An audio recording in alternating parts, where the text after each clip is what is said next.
안전자산으로 평가받던 은이 왜 이렇게 떨어진 것일까요? 일단 왜 이렇게 떨어졌냐라는 부분도 있고 안전자산으로 평가받던 부분도 있고 이 두 가지를 나눠서 생각을 해볼게요. 첫 번째로 은을 안전자산이라고 생각했다면 만약에 이 질문에 공감하는 사람이 있다라고 한다면 그분은 안전자산에 대해서 완전히 잘못 생각하고 있다라는 말씀을 드릴 수 있을 것 같아요. 은이 안전자산이 맞냐라고 하면은 맞아요. 근데 여러분들이 생각하는 안전자산과는 다르다 이렇게 말씀드릴 수 있거든요. 보통 사람들이 안전자산이라고 생각하면 위기 때 오른다 이런 것도 안전자산이라고 생각하고 예금처럼 원금이 보장된다 이것도 안전자산이라고 생각하고 그 다음에 뭐 현금의 가치가 빠르게 떨어질 때 가치를 잘 유지한다 이런 것도 안전자산이라고 생각을 해요. 근데 이 안전자산은 각각 다 다른 안전자산인 거예요. 위기 때 오르는 안전자산이 따로 있는 거고 예금처럼 원금이 보장되는 안전자산이 따로 있는 거고 그 다음에 화폐의 가치가 떨어질 때 나의 자산을 지켜주는 그런 안전자산이 따로 있는 거예요. 그래서 위기 때 오르는 안전자산 같은 경우 보면 달러가 대표적이죠. 달러는 경제 위기 때 막 2배, 막 3배 이렇게 올라갑니다. 특정 국가에서는 막 100배까지 상승을 해요. 그런다고 했을 때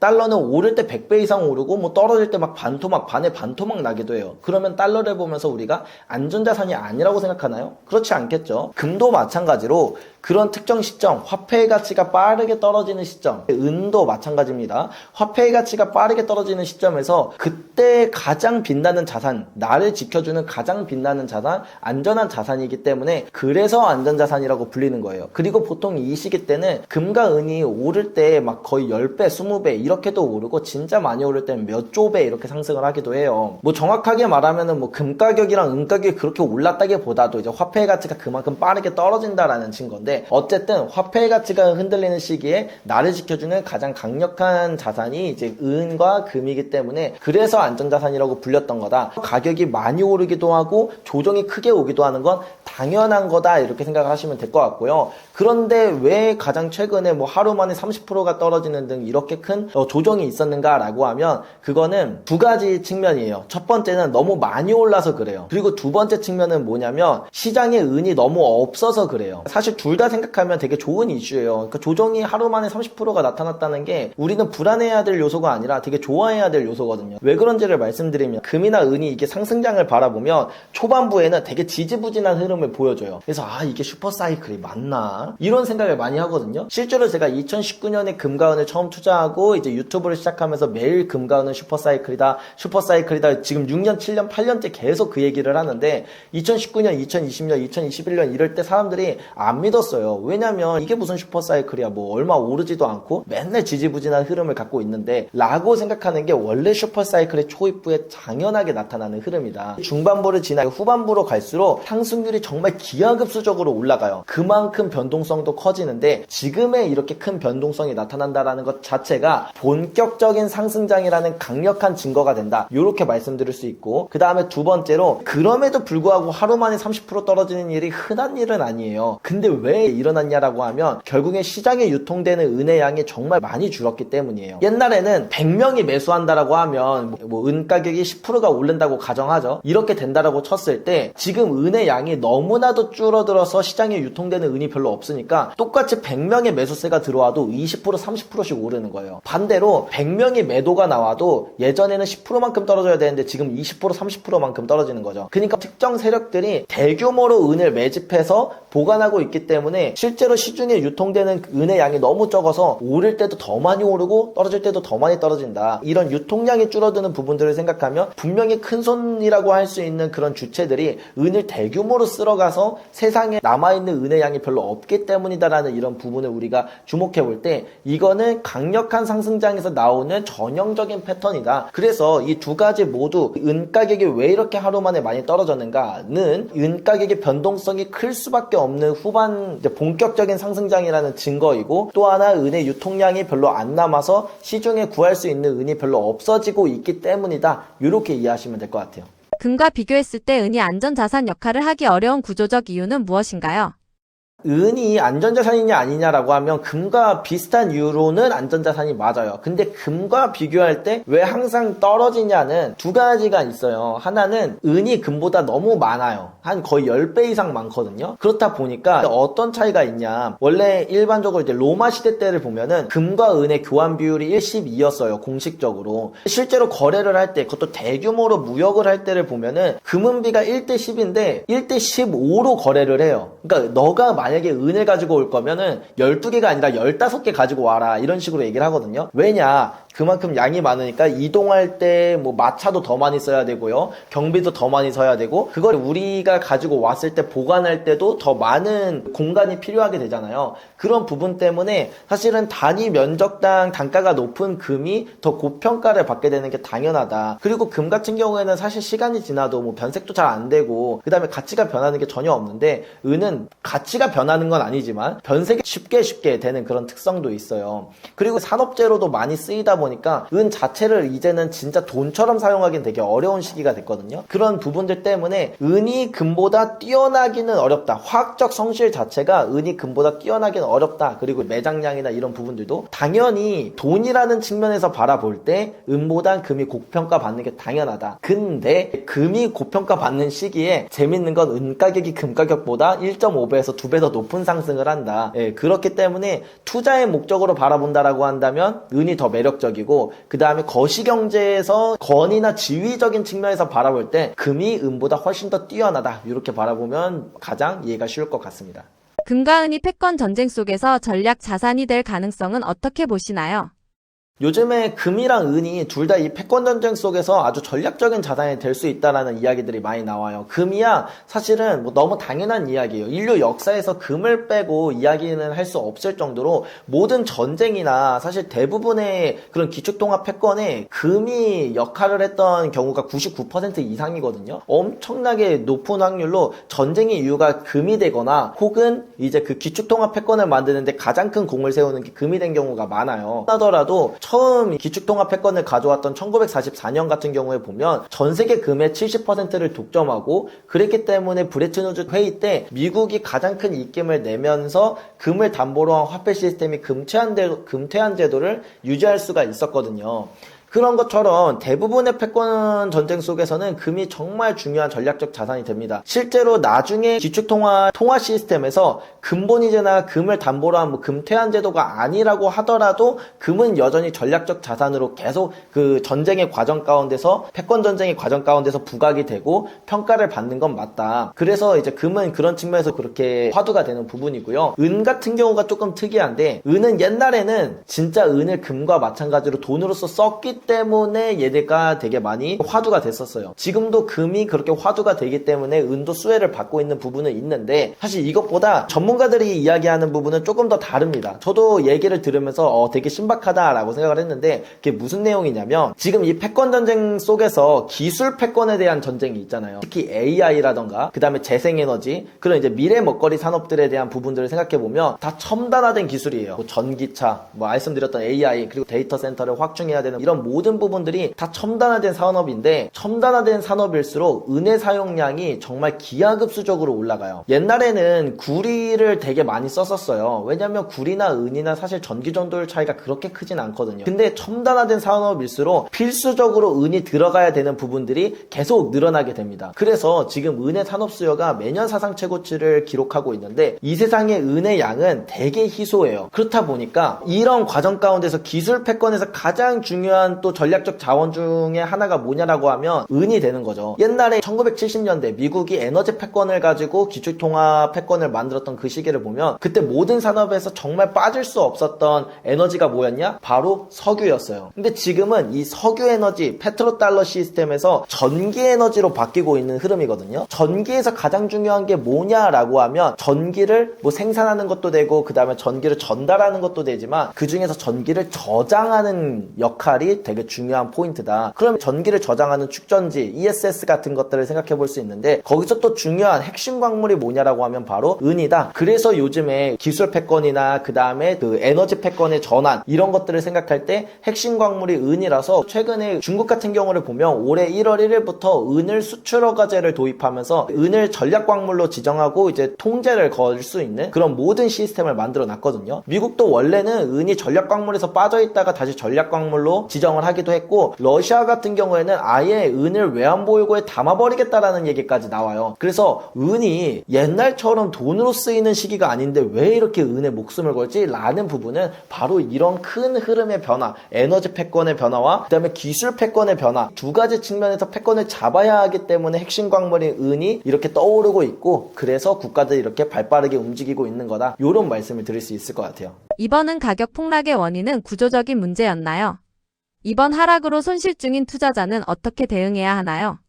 이게 구조적인 문제냐라고 하면 어떤 구조라고 말해야 될지는 모르겠지만 시스템적인 구조라고 했을 땐 맞는 말이고 단기적인 충격인가요? 라고 할 때도 맞는 말이에요. 왜 그러냐면 금 가격과 은 가격이 빠르게 오를 때는 이제 국가나 아니면 거래소에서 금 가격과 은 가격을 안정시키고자 여러 가지 통제를 했던 역사들이 많았거든요. 1974년에도 그랬고 뭐 1980년대도 그랬고 2000년대도 마찬가지고 더 이전에 1930년대도 똑같은 일이 있었어요. 증거금을 인상한다던가 현물을 덤핑한다던가 거래를 정지시켜버린다던가 정말 다양한 이런 것들이 많이 있는데 왜냐면 이 은이라는 게 뭐 얘기하면 길긴 하지만 일단 첫 번째로 지금 우리가 투자하는 이런 금이나 은, 뭐 니켈 이런 그 현물 원자재 시장 자체가 실제로는 선물 거래로 대부분 이루어져요. 선물 거래라는 건 실제로 물건은 없지만 그냥 미리 종이 계약으로만 거래를 하는 형태거든요. 그래서 거래소들 입장에서 보면 실물이 별로 없어요. 100명이 금을 샀지만 그 중에서 줄 수 있는 금이나 은은 한 개 정도밖에 없는 거예요. 만약에 이 100명 중에 2명만 금을 달라고 하면은 금이나 은이나 뭐 니켈 같은 걸 달라고 하면 거래소는 못 줍니다. 애초에 못 줘요. 재고가 없어가지고. 그런 상황이다 보니까 지금처럼 금 가격이랑 은 가격이 빠르게 오르면서 뭔가 이 시장의 불안감이 많이 높아질 때는 투자자들이나 아니면 기업들 입장에서는 실물로 달라고 할 가능성들도 되게 높아지고 그렇게 됐을 때 이 거래 시스템이 완전히 붕괴할 수도 있어요. 대표적으로는 가까운 역사에서 찾으라고 하면 2022년에 런던 기금속 거래소에 그 니켈 사태라는 게 있었거든요. 러시아 우크라이나 전쟁이 터졌었잖아요. 2022년에. 그때 니켈 공급이 꽉 막히게 되자 투자자들이고 뭐 이제 기업들이고 니켈 실물로 내놔라 라는 요구가 많아지면서 거래소가 니켈을 줄 수 없는 상황이 되니까 니켈 가격이 막 폭등하기 시작했어요. 선물 가격이 막 폭등하면서 거의 이틀 만에 4배 이상 상승할 만큼 미친 듯이 폭증을 하니까 갑자기 런던 기금속 거래소에서 거래 중지를 시키고 조금 있다가 그냥 거래를 강제로 취소해버리는 일들이 발생을 했거든요. 즉 이런 식으로 그 원자재 같은 경우에는 가격이 폭등하면 거래소가 가격을 약간 통제하려고 하는 모습들이 많이 나와요. 그래서 이제 증거금 인상 같은 일들이 벌어지는데 특히 금이나 은 같은 경우에는 단순히 원자재적인 측면뿐만 아니라 여기에 얹어서 달러의 지위와 같은 부분들도 연관이 있기 때문에 정부가 발빠르게 나서서 뭐 거래 정지를 시켜버린다던가 뭐 현물 금이나 은을 덤핑 시켜버린다던가 거래소에 이제 그런 룰을 바꾸는 증거금 인상이나 그런 룰을 바꿔서 가격을 다운시키는 이런 일들이 많이 발생을 한다. 그런 측면에서 바라볼 때 앞으로 금과 은이 더 많이 오를 수밖에 없는 요소가 남아있고 이 상승 사이클이 지속됨에 따라 그런 문제들은 계속 발생할 거고 그런 것들이 큰 단기적인 조정 같은 것들을 많이 만들 수는 있다. 이것들을 그냥 당연하다고 생각하는 게 나아요. 그냥 자연스러운 흐름이고 만약에 이런 걸 통해서 또 가격을 억눌러 준다라고 한다면 오히려 싸게 살 수 있는 기회구나 라고 생각하는 게 더 편한 마음인 거고 상승 사이클의 그런 본격적으로 가격이 상승하는 사이클에선 늘상 일어나는 일이니까 이게 본격적인 상승장이라는 증거구나. 그냥 이렇게 마음 편하게 생각하는 게 더 좋을 것 같습니다. 그런 거에 너무 큰 뜻을 가지고 있을 필요도 없고요. 그렇기 때문에 앞으로 뭐 얘네들이 미국이나 이제 거래소들이 이제 개입을 해서 작정하고 금과 은 가격을 눌러서 영원히 못 오르는 거 아닌가 이런 걱정을 하실 필요도 없어요. 애초에 인류 역사에서 금 가격과 은 가격을 끝까지 잘 뭐 이렇게 통제했던 역사는 찾아볼 수가 없거든요. 대규모 국채 발행과 방위비 확대가 달러 신뢰를 흔들고 있다고 하는데 이런 현상은 어떻게 분석하시나요? 이거는 뭐 당연한 부분이라고 생각을 해요. 일단 우리가 2026년은 부채 위기다 이렇게 표현할 수 있어요. 왜냐면 미국이라는 국가가 부채가 많은 것도 사실이고 많은 것뿐만 아니라 더 지금 2026년이 중요한 이유가 있거든요. 그런 것들에 대해서 한번 일목요연하게 한번 말씀을 드려볼게요. 일단 미국의 지금 국가부채가 대략 39조 달러에 육박하고 있습니다. 우리나라 돈으로 한 5.6경 원 정도의 금액인데 어마어마한 양이죠. 근데 사실 부채가 많고 그게 문제가 있다라는 건 5년 전에도 얘기가 나왔고 10년 전에 20년 전에도 똑같은 얘기가 계속 나왔었어요. 근데 왜 2026년에 가장 화두가 되고 있고 이것 때문에 실제로 경제가 바뀌고 있느냐, 이게 중요한 포인트예요. 왜 그러냐면 2020년 코로나 팬데믹 때 우리 거의 제로금리 수준에서 너무 많은 돈들을 뿌렸잖아요. 돈을 뿌린다는 건 국가가 국채를 발행했다는 뜻이에요. 제로금리니까 금리가 낮을 때 엄청나게 많은 양의 그런 국채를 발행했었어요. 근데 지금 미국이 국채에 대한 이자만으로 1년에 1조 달러 이상을 지출하고 있어요. 국방비가 대략 한 1000조 원 정도를 지출하는데 1000조 원보다 더 많은 거의 1400조, 1500조 원에 가까운 돈을 고작 이자 갚는 데만 사용을 하고 있다. 그래서 미국 전체 예산의 상당한 부분이 지금은 고작 이자 갚는 데 쓰일 정도로 많은 부분을 지출을 하고 있어요. 그러면 어떤 문제가 발생하냐? 정작 써야 될 부분들에 대해서 돈을 쓸 수 있는 양이 적어진다라는 거예요. 그런데도 불구하고 약속된 부분들이 있거든요. 반드시 써야 되는 그런 부분들, 뭐 이자도 갚아야 되고 그 다음에 연금도 줘야 되고 이런 부분들이 지출로 나가다 보니까 미국은 1년에 숨만 쉬어도 빚이 2조 달러씩 늘어날 수밖에 없는 구조가 됐다. 근데 여기서 아까 말씀드렸던 2026년이 핵심이에요. 안 그래도 국방비보다 이자가 더 많을 정도로 지출 문제가 심각해졌는데 여기서 2026년에 만기가 다시 도래하기 시작했어요. 국채들이. 대규모로 국채가 만기가 도래한다라는 건 옛날에 저금리로 주던 이자가 다시 고금리로 올라가게 되면서 이자 부담이 훨씬 더 크게 늘어날 수 있다는 점이에요. 자, 그렇다면 이제 다른 중앙은행들도 생각을 하겠죠. 원래 외환보유고에 미국 국채 가지고 있으면은 5년 뒤, 10년 뒤에 원금에다가 이자까지 받아서 좋다라고 생각을 했는데 이제 이런 생각을 하겠죠. 앞으로 5년 뒤, 10년 뒤에 달러의 가치가 얼마나 더 떨어질까? 지금의 가치를 유지할 수 있을까? 이거에 대한 근본적인 의문이 생긴다는 거죠. 사실 의문이라기보다도 그냥 숫자만 봐도 가치가 훨씬 더 떨어질 수밖에 없다라는 게 기정사실로 나오게 된 거예요. 중앙은행들이 점점 미국 국채를 안 사기 시작했었습니다. 안 사는 걸 넘어서 요즘에는 많이 팔고 있어요. 그게 바로 이 흐름 때문인데 그게 예전부터 그렇기 때문에 2000년부터 지금까지 미국 국채에 대한 비중이 계속 줄어들었던 건데 2026년은 큰 폭발이 일어날 수 있는 지점이다. 그 정도의 상황인데 여기서 지출을 더 늘리기 위해서 방위비도 올리고 그리고 달러의 신뢰가 흔들리는 이런 부분들도 있다 보니까 안 그래도 달러 가치가 빠르게 떨어지고 있는 이런 모습이 훨씬 더 가속화되고 있는 게 바로 2026년이다. 그래서 2026년은 달러의 위기라고 표현할 수 있고 2026년만 그런 게 아니라 2026년부터 대규모로 만기가 도래하는 국채들이 계속 있어요. 그래서 진짜 이때는 달러의 위기다 이렇게 표현할 수 있고 그래서 금 가격이 더 자극되고 더 계속 많이 올라가고 있는 흐름이 나타나는 게 바로 이런 부분인 거예요. 달러가 기축통화 지위를 잃는다는 것은 가능한 시나리오인가요?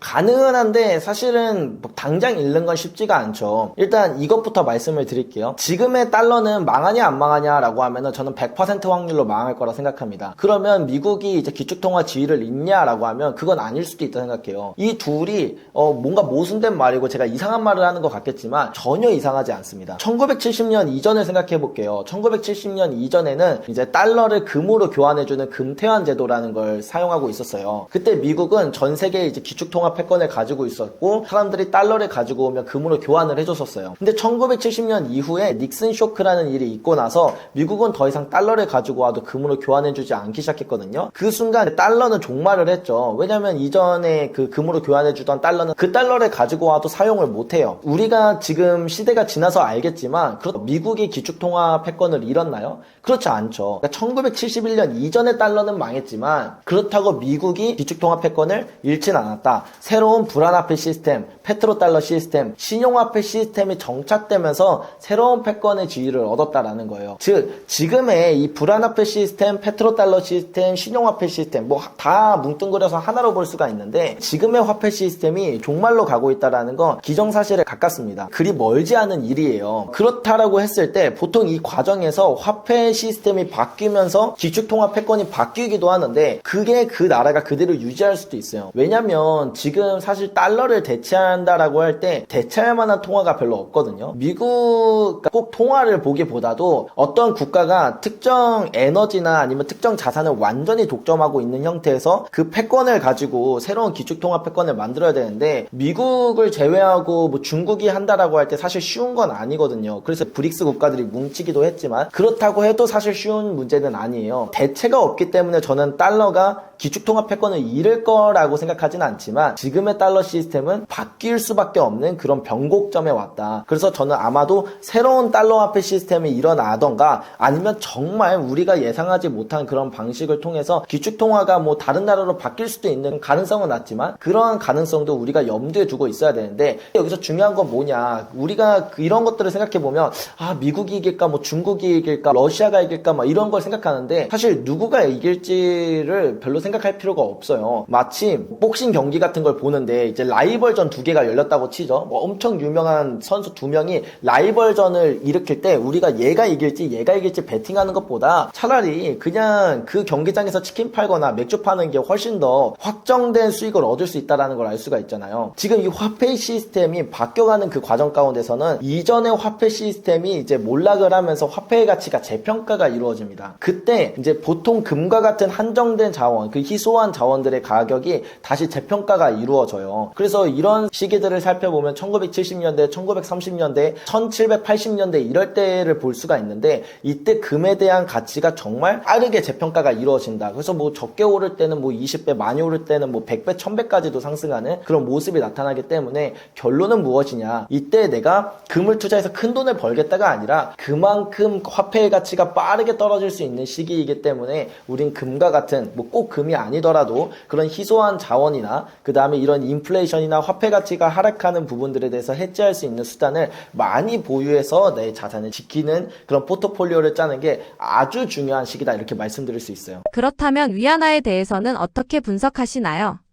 위안화는 어려운 부분인데 중국이 일단 금을 많이 모으기는 했어요. 그러면 이제 보통 이렇게 통화 시스템이 바뀔 때 꼭 금이 담보가 된 화폐 시스템으로만 가는 건 아니지만 보통 금을 많이 갖고 있을 경우에 화폐 가치가 재평가되는 과정에서 가장 타격을 덜 받거나 아니면 그 새로 바뀌는 화폐가 처음에 제일 잘 치고 나갈 가능성이 크거든요. 미국만 보더라도 1944년에 브레튼 우즈 체제를 만들 때 미국이 전 세계 금의 70%를 독점하고 있었어요. 그렇다 보니까 가장 패권 파워가 강했고 뭐 물론 사실은 금 말고도 뭐 미국이 갖고 있는 군사력이나 다양한 부분들 이제 경제력이나 그런 부분들이 다 맞춰서 이제 기축통화 패권을 만든 거기는 하지만 거기에서 또 하나의 중요한 축 중에 하나가 바로 금을 얼마나 많이 보유했는가이다. 공식적인 보유량만 따지면 당연히 미국이 아직도 압도적인 수치입니다. 8133톤으로 많은 양의 금을 보유하고 있는데 중국은 공식적인 금 보유량은 한 2000톤 정도 보고를 잘 안 하는 걸로 유명해요. 그래서 중국이 얼마나 많은 양의 금을 가졌는지 정말 추정하기가 어려운데 전문가들이 가장 보수적으로 추정하는 그 추정치는 한 5,000톤 정도 되고 만약에 중앙은행들이 중국 땅에 있는 금들을 이제 뭐 상하이 금거래소나 다양한 방식으로 이제 국가가 언제든지 활용할 수 있게 만드는 그런 시스템들이 있기 때문에 그런 것까지 계산한다고 하면은 진짜 25,000톤 정도의 금을 보유할 수도 있다라는 그런 전문가들의 의견이 나오거든요. 미국이 기축통화 패권을 얻을 때 금을 2만 톤 정도 가지고 있었어요. 어쩌면 중국은 그 이상의 금을 보유했을 수도 있기 때문에 그런 부분에서 이 통화 시스템이 바뀌는 과정 가운데서 위안화가 한번 크게 평가절상을 일으킬 수는 있다. 근데 다시 돌아서 이제 계속 말씀드리는 것처럼 금을 많이 모은다라는 거 하나만으로 기축통화 패권을 갖지는 않는다. 위안화라는 것 자체가 뭐 어떤 방식으로 흘러갈지는 모르겠지만 우리가 중요하게 봐야 될 건 그 과정 가운데서 위안화도 그렇고 사실 달러도 그렇고 원화도 그렇고 엔화도 그렇고 모든 화폐의 가치가 다시 재평가가 이루어져요. 그동안 발행했던 화폐의 양, 뭐 국가의 부채, 그리고 그 국가가 보유하고 있는 금 보유량 이런 것들을 통해서 화폐의 가치가 다시 재평가가 이루어지는데 그 과정에서 금 가격이 정말 가파르게 올라간다. 그래서 저는 사실은 뭐 위안화를 바라보기보다는 그냥 금을 보유하는 게 가장 이상적인 선택이 된다라고 생각해서 저는 이런 상황일수록 더욱더 우리가 금에 집중해봐야 될 그런 포인트다 생각하고 말씀드릴 수 있을 것 같습니다. 미국이 비트코인에 대한 전략을 다양화하고 있습니다. 비트코인은 달러를 대체할 수 있을까요? 비트코인이 달러를 대체할 만한 자본이냐라고 할 때 그럼 이거는 바꿔 말하면 비트코인을 기축통화의 담보로 사용할 수 있냐라는 그런 의미이기도 해요. 우리가 미래를 속단할 수는 없지만 전 가능성이 매우 낮은 이야기라고 생각을 합니다. 왜냐하면 기축통화의 담보물이 되려면 둘 중에 하나여야 돼요. 모두가 동의하는 통화거나 어떤 담보물이거나 아니면 이게 없이는 경제가 돌아갈 수 없는 거여야 돼요. 그래서 보통 금 같은 게 왜 그러냐면 금이 왜 5천년이라는 시간 동안 전 세계가 실제로 교류가 없었던 국가들에서도 왜 금을 최상위 돈으로서 사용했냐라고 하면 다양한 게 있지만 그 중에서 하나가 바로 익명성 때문이에요. 금이라는 건 정말 어떤 국가의 통제가 됐던 기업의 통제가 됐던 어떤 통제에서도 통제받지 않는 거의 유일한 자원 중에 하나거든요. 왜냐면 일단 금이라는 게 실물이기 때문에 통제를 한다고 그거를 막을 수가 있나요? 러시아 우크라이나 전쟁 때 미국이 이제 외환보유고를 동결하고 스위프트 시스템에서 배제하고 그 다음에 각종 상품 거래 시장에서 러시아산 금 받지 말라고 했어요. 근데 러시아산 금인지 아닌지 어떻게 아냐는 거예요. 금 녹이면 그냥 다 똑같은 금이거든요. 원산지를 알 수가 없어요. 그래서 금이 5천년이라는 시간 동안 통제를 받지 않았던 가장 큰 이유다. 바로 익명성. 그리고 플러스 하나 더 있어요. 뭐냐면 사용가치가 있어서 그래요. 사용가치가 있다는 게 왜 좋은 이야기냐면 만약에 지정학적 문제가 터진다고 치죠. 그래서 러시아 우크라이나 전쟁이 있고 이제 인도 같은 국가는 러시아산 금을 많이 수입했어요. 그러면 이제 미국이나 이제 그때 실제로 서방 국가들이 인도에 대해서 그런 말 많이 했거든요. 러시아산 금을 왜 이렇게 많이 사냐? 너 이거 사가지고 이제 다시 되팔려고 그러는 거 아니냐? 이런 말을 많이 했는데 인도가 그때 뭐라고 했냐면 아니다. 우리 국민들이 금을 너무 좋아해서 주얼리로 사려고 많이 산 거다. 혹은 반도체에 들어가는 거기 때문에 산 거다. 이런 식으로 금은 산업용으로도 쓰이고 주얼리로도 쓰이다 보니까 사실 금을 통제할 수가 없어요. 국가가 국민의 금을 통제하기도 어렵고 그 다음에 국가가 다른 국가의 금을 통제하기도 어려운 이유가 형태가 쉽게 바뀔 수 있고 그냥 녹이면 없어지는 그런 익명성을 가지고 있기 때문이다. 그래서 1933년 같은 경우에도 미국의 국가가 루즈벨트 대통령이 국민들이 금을 소유하는 것 자체를 불법으로 만들었거든요. 근데 금을 모두 불법으로 만들 수 있냐 하면 그렇지 않아요. 누군가의 갑자기